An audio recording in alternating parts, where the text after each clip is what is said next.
Hey everyone, I'm Jordan, and welcome back to my channel. This channel is all about filmmaking techniques, the philosophy of art, creative and technical workflows, and what filmmaking can teach us about life. So today on the channel, I am so excited to check out the trailer for the new horror film called Weapons that comes out in August. This one looks absolutely incredible. It's directed by Zach Cregger, whose last film I absolutely loved called Barbarian, and this is probably one of my, if not the most anticipated films for the whole rest of the year for 2025. And it's an original film. It's a horror film. Horror is one of the only genres that's getting theatrical releases with higher budgets and stars with original concepts, which I love. And what was cool is at the time when I did the trailer reaction for Sinners late last year, that was my most anticipated film for 2025, which was also original, was also a horror film, and was also a Warner Brothers film, just like Weapons. So again, I think there's something that's going right with the trailers that Warner Brothers are dropping. I really love this trailer. I'll admit I've seen it before, but I kind of want to break it down in this video. And I also sort of want to just talk about trailer cutting theory in this video as well, and why I think certain trailers are much more effective and actually more marketable and get more people to go out and see them and generate more buzz than certain other styles of trailers, namely the ones that give too much away, in my opinion. But I also want to talk about some of the creative decisions that are made in this trailer and why this is now my most anticipated film for the whole rest of the year based off what I see in the trailer. So let's dive into the trailer for Weapons right now. I also want to comment that this is a New Line Cinema film. New Line Cinema is basically just a branch of Warner Brothers that predominantly is focused on mid-level, mid-budget to smaller budget horror films. New Line Cinema is famous. We've talked about this, I think, before when I did the Nightmare on Elm Street breakdown, but New Line is also the studio that created Nightmare on Elm Street, a great background in horror. They did It. They've done a lot of other incredible films. So I definitely think it's a good sign that it's a New Line film right out of the gate. This is a true story that happened in my town. So this one Wednesday is like a normal day for the whole school.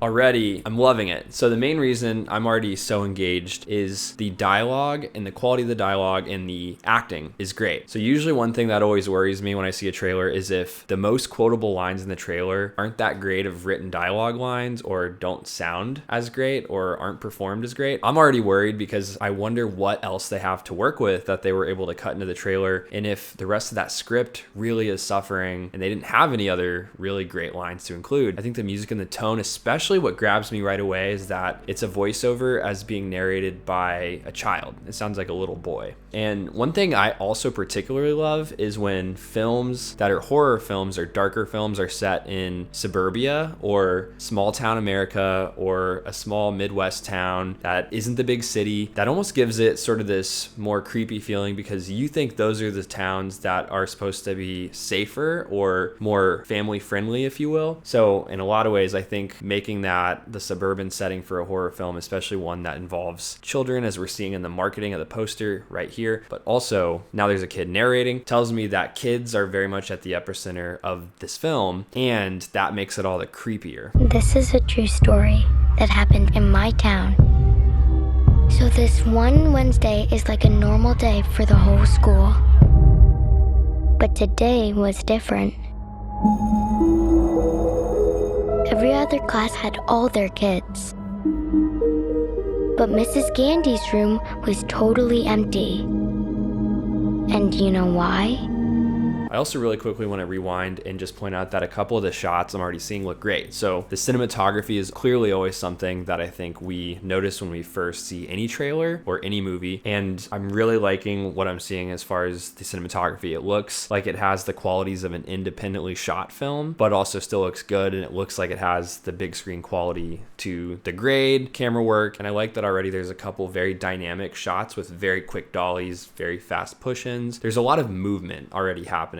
And the trailer's pacing is very much keeping a quick pacing that just keeps us more engaged. One other thing I really like is they're already setting up that we're going to be seeing houses, there's a school bus, and we also see the front of an elementary school. So it's already sort of setting up again that this is in the suburban small town world of some small town, and within that specifically the elementary school. And the music, I also want to point out, is nice and eerie and doesn't overpower. It gives us almost an ominous tone. It It almost sounds like the kind of music I'd hear under a mystery that's making me really want to investigate, lean in, and learn more about what's going on instead of a traditional intense jumping or droning score that I think a lot of horror films have in today's world. Every other class had all their kids. But Mrs. Gandy's room was totally empty. And you know why? There's also a great shot variety. There's a nice top-down shot of the kids leaving the school bus. There's a quick push-in. There's a quick dolly in. One other thing I read is that Zach Cregger, the writer and director, was heavily influenced by Paul Thomas Anderson's Magnolia when he was writing and making this. And already I think you can see with some of the shots that he does, especially with the quick push-in shots, is very much a technique that Paul Thomas Anderson employs in Magnolia, especially in the first 15 minutes of the film where they set up the story. There's a ton of very quick shots, very rhythmic and dynamic pacing, and a lot of it is very long tracking shots that cut in to different axes of movement in a way that's very engaging but also exciting. And again, we're continuing with this very quick shots where we're pushing down the hall this way and then we cut and we're moving the opposite direction. I think it's always a smart choice when you're dollying one direction to flip the shot and go the other direction. I think it creates a very nice dynamic cutting pattern that often you'll see in a lot of films because it just works very well. But we haven't really seen any adults so far, except now we're cutting to the back of Julia Garner walking down the hall. She's sort of the first adult that we're kind of introducing, and it seems to me like she's also going to be the main character, and it's very eerie that we're starting to set up some of the plot through this narration. The night before, at 2:17 in the morning, every kid woke up, got out of bed, walked downstairs, and into the dark. And they never came back. Which is also why I think having this kid narrate is such a great trailer device, because often they'll have to just cut sound bites into a trailer to kind of give us the exposition and the plot. But this is literally explaining the plot to us, but also in a way that's interesting. It's not giving anything away so far. And the kid who's doing the voiceover is spectacular. I'm very impressed. I would love to know what kid did the voiceover. They crushed it. Into the dark. And they never came back. What an incredible first section. It's almost like the first act of the trailer, if you will. We're about 50 seconds into a 1 minute and 55 second trailer. And I love that this caps off the end of our first section. When we cut to black, it says from the director of Barbarian. And I love that the music toward the end of that first act of this trailer really starts to build up in such an epic way. And I like, again, that it doesn't feel like a traditional horror score. It almost feels more epic and introspective and mysterious, but also still building towards something. Because the night before, at 2:17 in the morning, every kid woke up, got out of bed, walked downstairs, and into the dark. And they never came back. Really like the sound of the score that I'm hearing so far. I hope that's what the real score is going to sound like. I'd love to know more about how they made this, but it almost really starts to bring us into a full engagement now of the story. Because I think before, as a trailer watcher, we're still having our guard up about making judgments. Does this trailer seem interesting? Am I into it? Am I going to like this? Is the visuals and dialogue so far, are they interesting to me? Already I was captivated, but I always have my defenses up the first 30 seconds of any trailer. And most of the time, I don't always like the trailers, and I'm kind of a harsh critic. This level, though, at 36 seconds, where the music really starts to crescendo up, is almost the moment as if the music was bringing me into the movie and saying, okay, you're in, you're locked in, you're ready to go. Mentally, that's what happened to me as the music did the same thing. Got out of bed, walked downstairs, and into the dark. So I'm assuming that's sort of what their intention was kind of making the music start to rise in that way. And also, it's 2:17 in the morning. All these kids just suddenly left their homes and then disappeared. I think that's just an amazing start to the story, but it's also just downright eerie. You know, it makes me want to know where they went. Where'd they go? Somebody in the comments of the YouTube video for the trailer mentioned that it had sort of a Pied Piper fable feel, where Pied Piper is calling all the kids, and there's almost a little bit of like a Hansel and Gretel feel, where kids kids are leaving and they're being summoned by some other thing. And I'm wondering if it's going to go that direction of that legend or not. So very interested, but I think that's a good observation from whoever made that comment. I think it's also a smart sound design choice where it almost sounds like a snap or turning off of a light. That's almost what's happening too, as we cut to black, the light goes out. But so far, this trailer totally has me engaged and excited because the dialogue sounds great, the acting sounds great. Every shot I've seen looks excellent. It looks fantastic from a cinematography standpoint. The music is amazing, so there's no reason so far that what I've seen with this trailer leads me to believe that they're not totally in control with the actual movie itself. And what I like now is, symbolically, we're almost in the second act of our trailer now, and now we're starting to introduce the adults. So we see Josh Brolin, we have Julia Garner. I don't understand at all. Why just her classroom? Why only hers? Where are our children? We're starting to see all the adults at a school assembly in a nice, again, another great wide shot. Looks great cinematographically. I don't understand at all.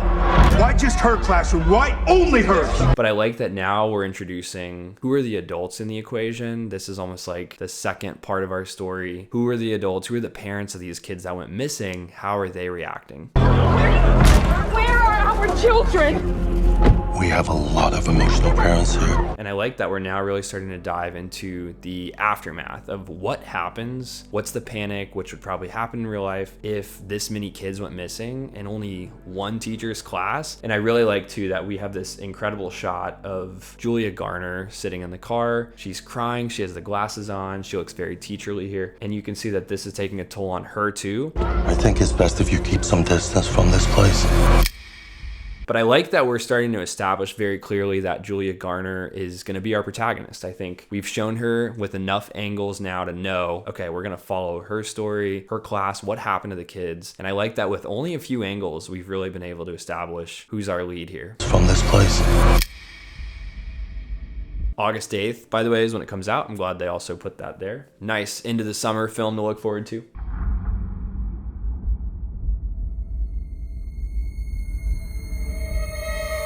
Okay, now we're almost kind of starting to move closer to what I would assume is closer to the beginning of the third act of our trailer. We're about 1:14 in. This is where the score does start to kind of resemble a traditional kind of shrill horror score, as I'm used to in a lot of other horror films. But I think it's appropriate as we're starting to dial up the stakes and delve into the creepy factor.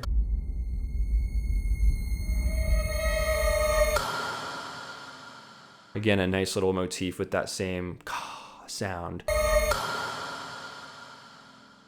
I'm assuming that's some light being shut off or however they folied it and they added a bunch of reverb to it, but I like it. I think it's cool that they're returning to it.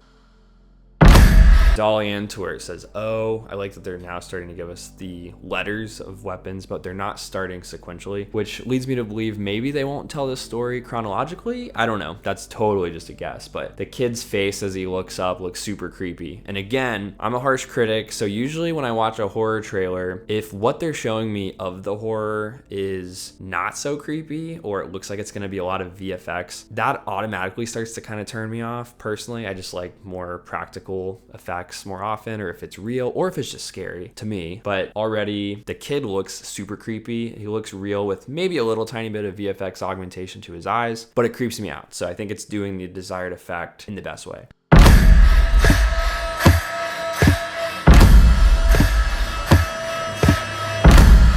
Matthew, where are you? Okay, now this section of the trailer I particularly like because the pacing of the editing is completely ramped up. Before, the pacing was a lot slower between each shot, much more deliberate, and this section now just amps up. It almost feels like this is the montage section of the actual trailer. Where did you go?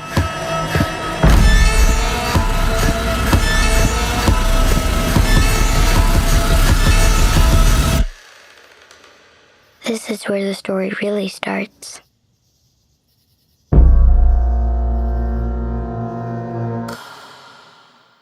And it's funny, as I talk about this, I never thought about this till now. I almost feel like a good trailer doesn't reveal too much, especially all the scary parts or the biggest moments in a horror film, because that's why we should go pay to see it. But also, I love that a trailer almost is a microcosm of the greater film structurally too. So we're at the section of the film where the montage would usually happen in a movie, which is usually after Act 2 before we move into Act 3. And that's kind of where we are in our trailer. I think we're sort of approaching the end section of our trailer where usually things ramp up. Even in any trailer, especially action and horror, usually the third act of the trailer is where all of the most intense music, visual, sound design are thrown at you to almost wrap it up and kind of leave you stunned after, which is usually the strongest way to leave you looking forward to the movie. The same way a strong ending is so important because that's your last image you're left with. And a good image at the end versus a bad one can make or break how much longer you think about that film after you leave. And what I like is even after we show August 8th, that title on screen, we have very deliberate shots and pacing until the kid looks up and we see the O, and they very strategically put the O where his face is between it. I love that framing. So kudos to the marketing team and the trailer team and the trailer editor who cut this. Excellent job all around. It's also the second incredible Warner Brothers trailer I've seen behind Sinners. So I think they're really doing something right with these Warner Brothers horror trailers for original movies. Keep doing what you're doing. And again, I think it sort of borrows from that Christopher Nolan style of trailer editing where very little is given. They never spoil big plot points, but they leave you intrigued without giving too much. And I love that style. I think that really is intriguing for a horror film. I think it's the best way personally to cut a trailer because you're feeding us the most important bits to get us satiated, to get us interested and show us that there's something good here that's interesting, worth paying for. But also there's so much for us to still fill in. There's so much that we're not going to see. You're not spoiling any major plot points. Somebody else in the comments left a really good comment that I would agree with, which was don't release a second trailer that gives more, that's longer and extended, that gives more plot points away like they did with Sinners, because that is true. They did a really great first trailer. The second trailer for Sinners started to give away too much in my opinion, including a major plot point, and I think that's something that hurt it a little bit. So with this movie, I really hope they don't do a second trailer because quite frankly, I don't think they need one. This gives me all I want to see. I don't want to know anymore because I'm already in. So Warner Brothers, if you're listening, don't do another trailer. This is perfect. There's a nice sound design and a mix element here where they do that sound where the light sounds like it's turning off and it goes "Caw."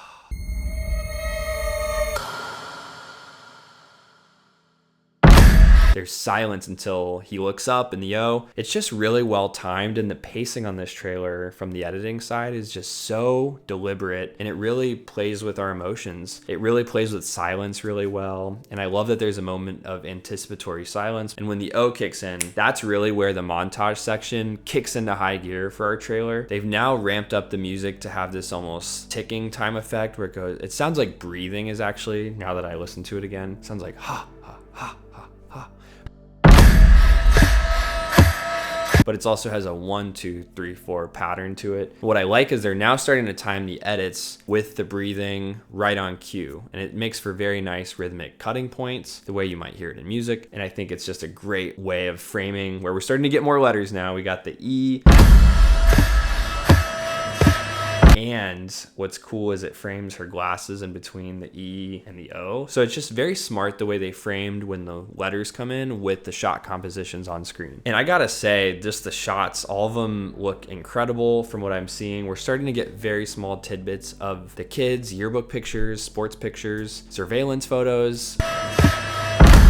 Just elements of when they're actually leaving, the night that they leave, and all the shots look amazing so far. So I have no reason to think that this isn't gonna look and sound and feel incredible. Also, a special highlight too, there's this incredible shot at 128 where we're kind of far away. The kid is running away with his arms outstretched and he's silhouetted from behind. Just a gorgeous image. Are you? I'm so excited just to see what kinds of images Zach Cregger is going to be able to craft, especially because with Barbarian, he didn't have a lot of money and he definitely had a lot more budget for this movie, which was very highly coveted. I believe Jordan Peele's company Monkey Paw also bid on trying to get this movie and they lost to New Line. So that just shows you how hot of a commodity this was. Apparently test screenings have been amazing from what I've read. So I'm just so excited from every single element of this that I've really dug into so far. And again, you can still see the Magnolia reference if you look closely. Even the shot at 128 where he's running across and we're far away and we're moving with him. him.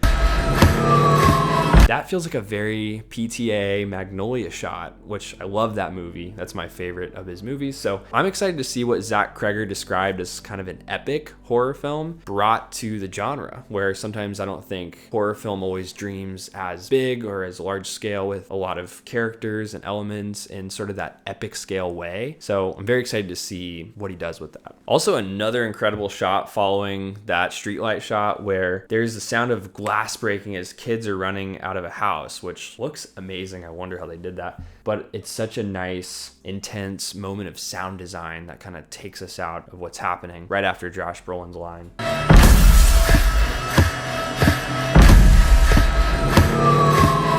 Where did you go? Again, just another awesome shot that's very dynamic. I'm getting the sense that there's going to be a lot of shots in this movie that they're either moving laterally, they're moving quickly forward and backwards, or they're moving kind of diagonally with characters. And it seems like there's a lot of camera movement in this movie that really reinforces kind of the dynamic running of the kids. And for that, I'm excited. I love a good dolly, especially when it's cut together with a very rhythmic flow.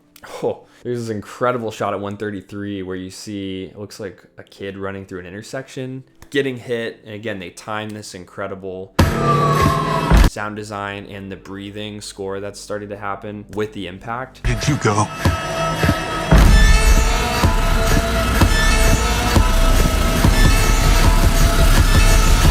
Just really incredible moments of sharp impacts that are happening. It's almost, this whole trailer to me almost feels musical in that there's moments where it's silent, there's moments where it's intense, there's a moment where we're just kind of building towards something, but there's elements of these very violent percussive sound design elements that are also timed with what's happening on screen. And it serves to just keep you further engaged and play and push with your emotions in such a smart way. So just gushing about how well edited this trailer is. Again, I love how many shots are just moving across laterally, and we're moving across streets where the subject is very far away and we're moving this way, but there's buildings in between to create a sense of what they call parallax. And I see a lot of those shots happening that are just very dynamic shots, especially when thrown into a trailer. Another great shot, we're finally starting to almost get the full title of weapons. We're just missing the P. Kid opens the shutters of the window. It looks like it's sort of late afternoon, early evening. Where did you go?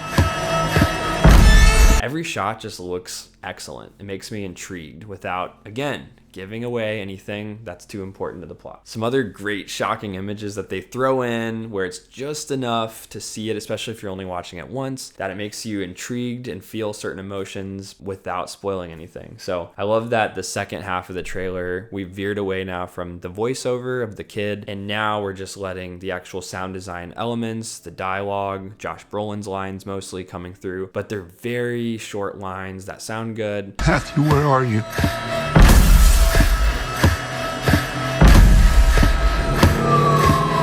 Where did you go? And again, they're not giving us these cheesy trailer lines that are supposed to make us think the writing is so amazing. That's a pet peeve of mine too, where they give you this line that's supposed to be amazing and it's just not a great line. Sorry. Some really great shots thrown in where I saw some liquid. I don't know if it was blood. It could have been dirt or something. Again, there's a great Dutch tilt running shot. Looks amazing. I'm just excited for all the dynamic camera work that I'm seeing from this trailer alone. And we finally started to get the full title, and now it's starting to fade away.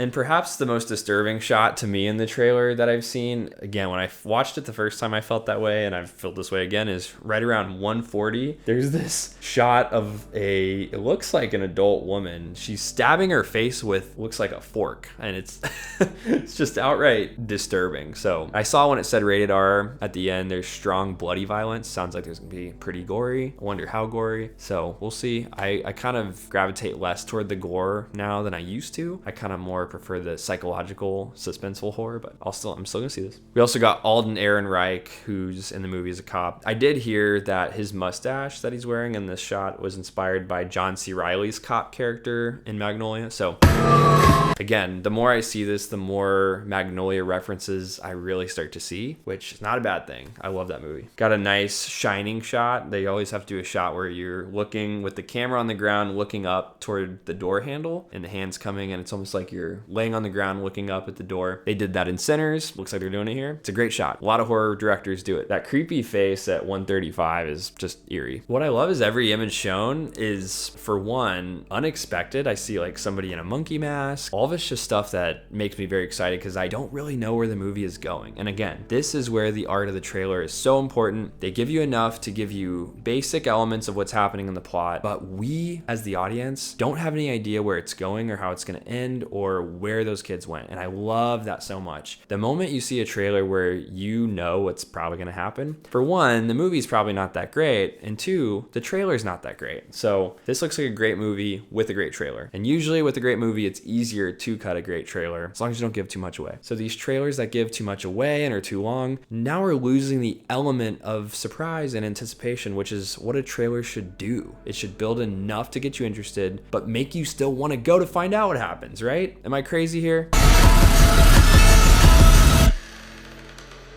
This is where the story really starts.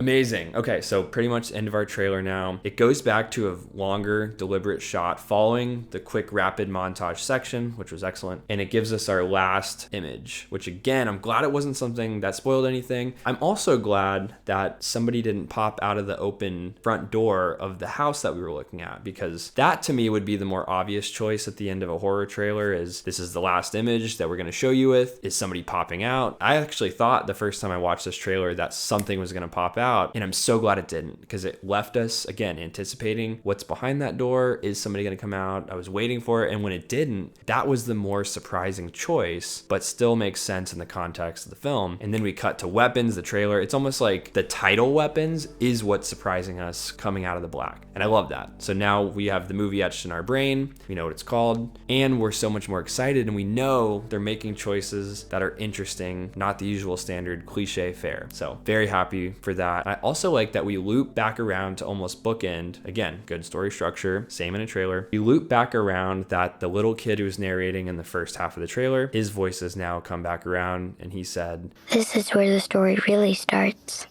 which is such a great line to end because we're ending our trailer, but he's saying beginning. So it basically implies that there's a lot that's going to happen. You don't even know where this really goes. That's only our setup. It's going to get really crazy. So I think it's just a really smart use of the voiceover, bringing it back around, and a great structural use, and just a great structure all around to this trailer, just like a well-structured film. That's so satisfying when it ends. And again, another runner, we bring back that same sound effect when it's actually releasing, which is in theaters on August 8th.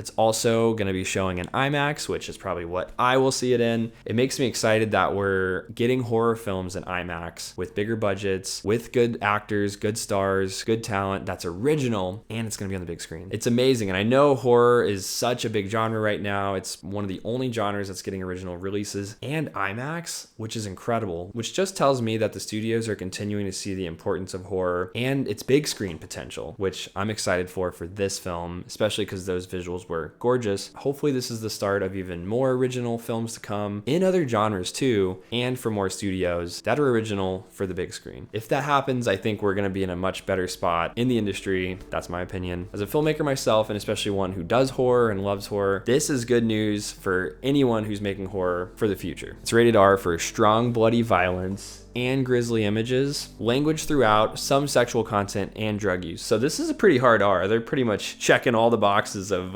what grants an R. So so now I'm even more excited. But all around, it's less than 2 minutes. I am more intrigued to see that than anything else I've seen in a long time, with the exception of Sinners. And it's just so smart the way they cut this trailer. They built intrigue. All the visuals I'm seeing look fantastic. They're really just playing into this modern day suburban horror film where kids went missing and we don't know who, what, why, or how they fully went missing. So I'm super excited. Mark my words, I think this is going to be the best horror film aside from Sinners of 2025. But I'd love to hear your thoughts. Let me know in the comments below what you thought of the trailer if you've seen it, or what you think some of the hidden meanings are, or the analysis from the trailer based on what you think and have heard. I'd love to hear it. Or let me know what your takes are on my thoughts of the trailer below. One other thing I just want to point on that I think is really really interesting is there's such an influx of horror right now. And I think the reason it's such a strong market play is that whenever you make a horror film, whether it's good or bad, it's still usually always fun to watch. And that's what's fun, is even with a bad horror film or really over the top horror films, they tend to still be more fun than bad dramas or bad comedies. And that's why I think that there's just such strong theatrical plays, is people love to be scared. People love to take significant others there or new dates who, when they get scared, maybe they can cling to you. But I think either way, there's just so much catharsis in the genre of horror. Sometimes it just feels good to have the worst fears play out on a screen instead of in your real life. And I think that's why it's always been just such a great way to capture anxieties of what's happening contemporarily, or just to satirize or sort of critique certain fears that we have in our culture and put them on a big screen in such a creative way. There's so many great directors working in horror, like Zach Cregger, Ari Aster, Robert Eggers, Jordan Peele. And it's exciting that they're getting these great budgets to do exciting things that are original and more spectacle. My hope is that this also spreads to other genres as well, and we can even start to bring back other great romantic comedies or just dramas that get more budget and aren't necessarily genre fair, but also have the budget to tell great stories and don't have to just necessarily be in one genre to do so. But I'm still really happy that horror is so strong. In my opinion, if you pick horror right now, that's the smartest way to break in, because there's different ways you can make horror films cheaply. That's sort of what I'm looking at doing myself as a filmmaker breaking in. And I really think it's just smart because you can make horror films also without a ton of name talent or major stars, especially if it's on the cheaper end. And people come for the scares, not necessarily for who's in it. So I think that's one thing that makes horror not only versatile, but one of the best genres right now to break in with and to get stuff made and financed that's actually original. So it seems like right now the move is to play into the horror genre, make something horror, or pitch that if you have it on your slate. And that almost, I think, has your best chance of getting made. That's why we're seeing so many great horror films come out that are original and actually getting studio budgets. Do you think there'll be an oversaturation of horror that people will start to get sick of? If so, let me know. I'd love to hear your comments below. And that concludes my Weapons trailer breakdown and why I think it'll be the best horror film of 2025, if not maybe the best film of 2025. So let me know what you think. Thank you so much for tuning in. Can't wait to see the film. Make sure to check it out on August 8th when it comes out in theaters. Thank you so much for joining me, and leave a comment below if you have any other trailers that you think I should do a reaction to or a breakdown to, and I would love to check them out. Stay tuned for next week, where we'll continue to talk about great movies and I'll break them down from a writing and directing standpoint. So I will definitely